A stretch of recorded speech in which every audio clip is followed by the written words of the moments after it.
Okay, so I think I got my first hater.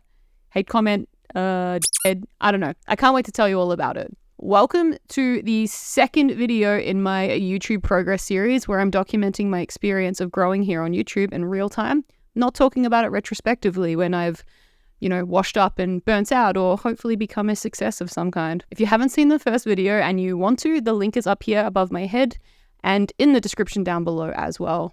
If you're new here, I'm Tennille. Welcome and hello to my repeat offenders. So, channel growth. Yes, that is a thing that's definitely happened and I'm pretty stoked about it.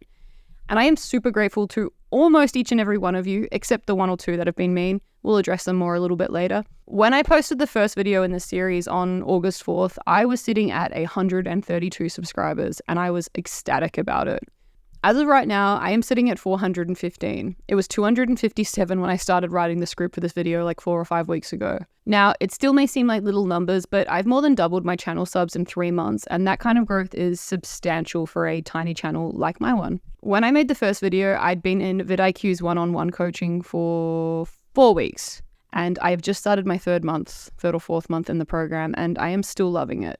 I have a few goals for YouTube, and one of my favorite creators, Tom Nosk, says, go set some huge fucking goals. Realistic goals are useless. Set giant, unrealistic goals instead. Goals so big it seems unreasonable to even imagine it. Here's why. Because when you set giant, unreasonable goals, the distance between what you're currently doing and what you would need to do to achieve that unreasonable goal become glaringly obvious. The bigger the goal, the more action you will need to take to achieve it, and by accident you'll find yourself passing milestones you would have passed anyway if you had have set those reasonable goals. The difference is your output is now much higher. And then work backwards with smaller goals until you have an action plan to achieve that big fuck off size goal.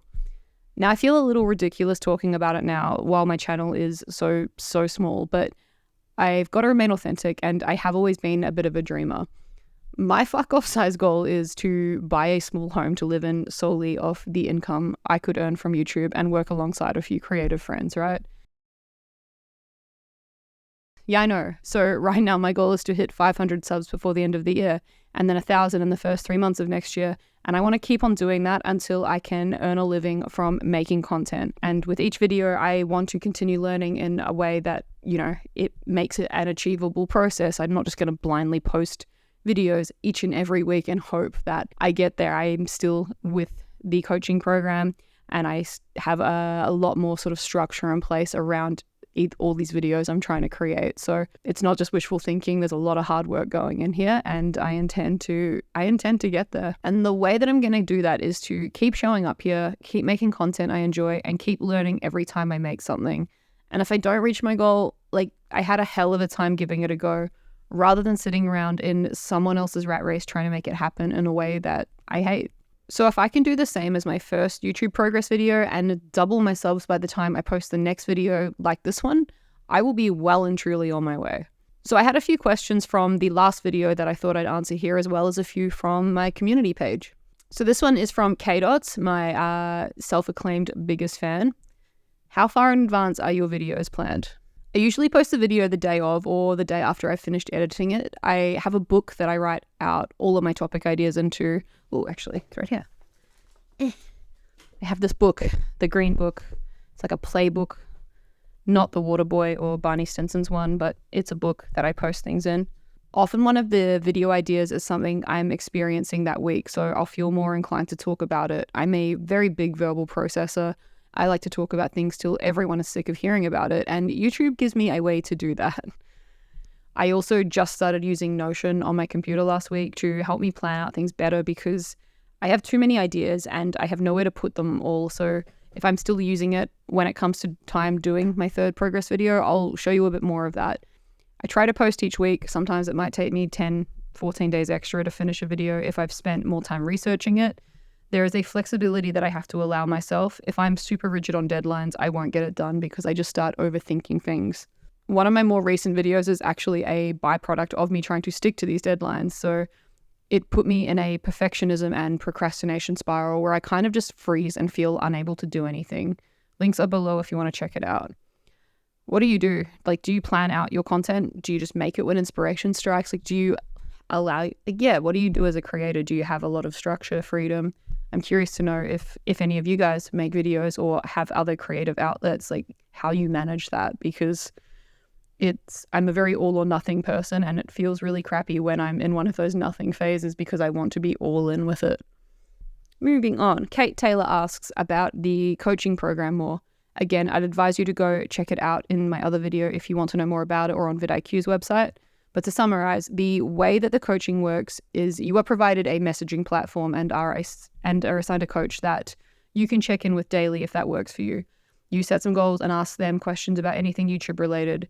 They don't get into the nitty-gritty of analytics, but they are excellent and provide support and advice about your specific circumstances with your channel.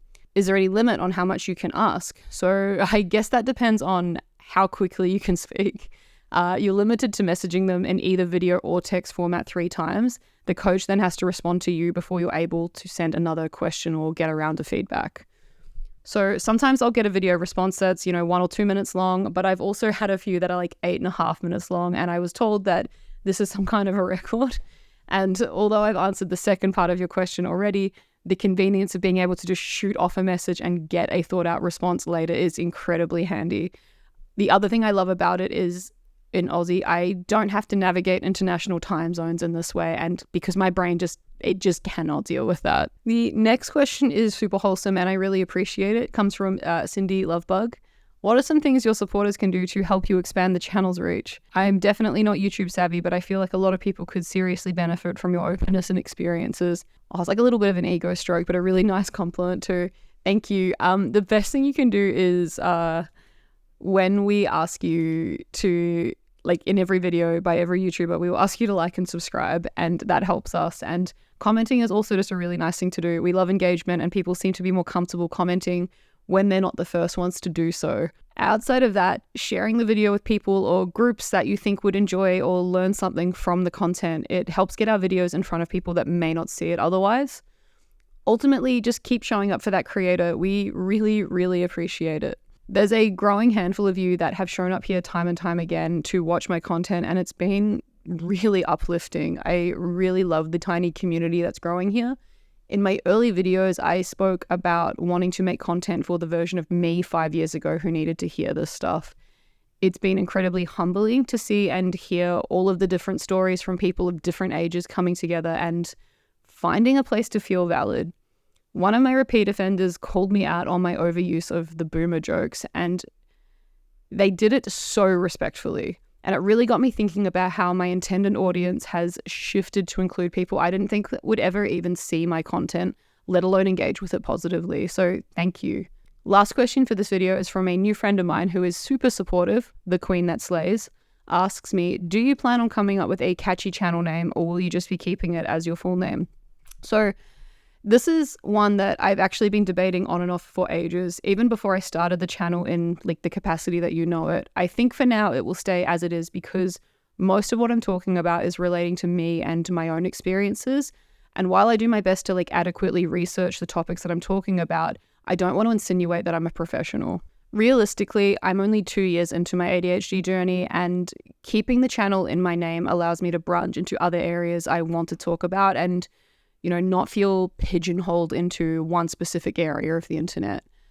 I also really like the idea of studying further in the future, and maybe in a capacity that allows me to actually speak from a qualified professional place, and maybe then I'll look at rebranding or starting another channel, but that's future me's problem. I'm okay with sticking with my name and the tunnel vision tag. It feels fitting and my brain doesn't need more. So thank you for the question. So what else have I learned? How to deal with people who don't like me. My first hater, that was confronting. So mini rant time. I'm just ticking along, doing my thing. I'm about to go to bed and I get a notification from some Muppet on my video saying, the vocal fry kills me. So instantly my mind is like kind of picturing a cartoon Chip just like screaming. And then like the illusion is shattered because I realize they're having a go at my voice and I'm kind of pissed off by that. And I drink so the vocal fry guy doesn't like haunt your dreams. If you say vocal fry guy 3 times in front of the mirror, he'll appear and tell you that you suck. Oh, fuck. Anyway, this is the irreparable damage that's been done. So I've been a people pleaser most of my life. It's a big flaw, a part of me that I am desperately trying to kill. And I messaged my friend who is an audio engineer by trade and get a bit of a rundown on what vocal fry is. Doesn't really seem applicable to me by their definition. Now, I don't have the most hyper feminine voice. I am not the most hyper feminine person, and I'm okay with that. Now, days later, I got pissed off thinking about it again because the video that comment is left on is me talking about my experiences with my ADHD medication, where I mentioned that one of the more intense side effects is having a really dry mouth all of the time. It's why I've stopped to have a drink 27 times through this video.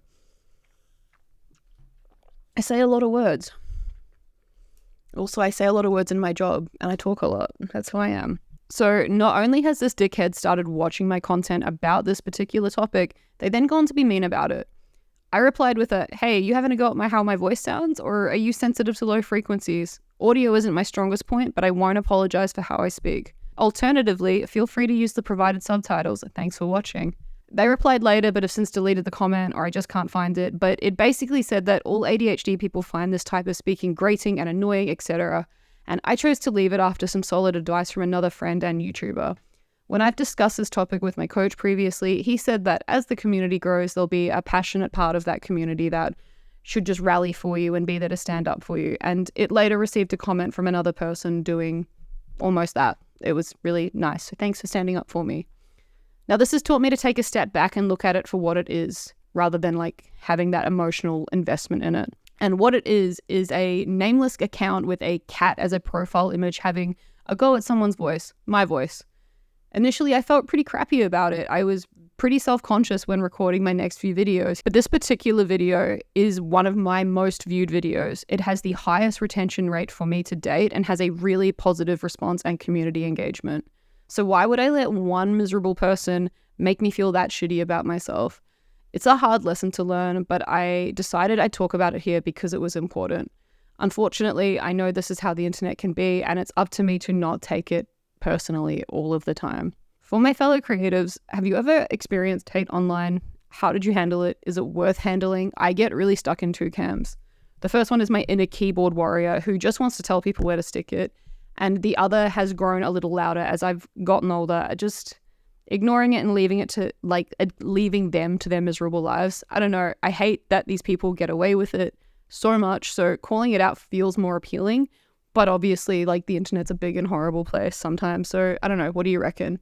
The justice or injustice sensitivity in me is so strong. I should probably make a whole other video about that because it seems to be a reoccurring core theme in my life. It's like a canon event, 6 months into this journey on YouTube, I'm happy with how it's all going so far. I have big plans. I'm really excited to keep growing and keep learning and making content that helps people like you and me. If you have questions about my journey here or with my experience with VidIQ Coaching, drop them down in the comments below and I'll update you in the next video like this one. So now you know why I'm here. So please keep showing up each week, supporting me. I really appreciate you all. Like and subscribe, and I will see you soon.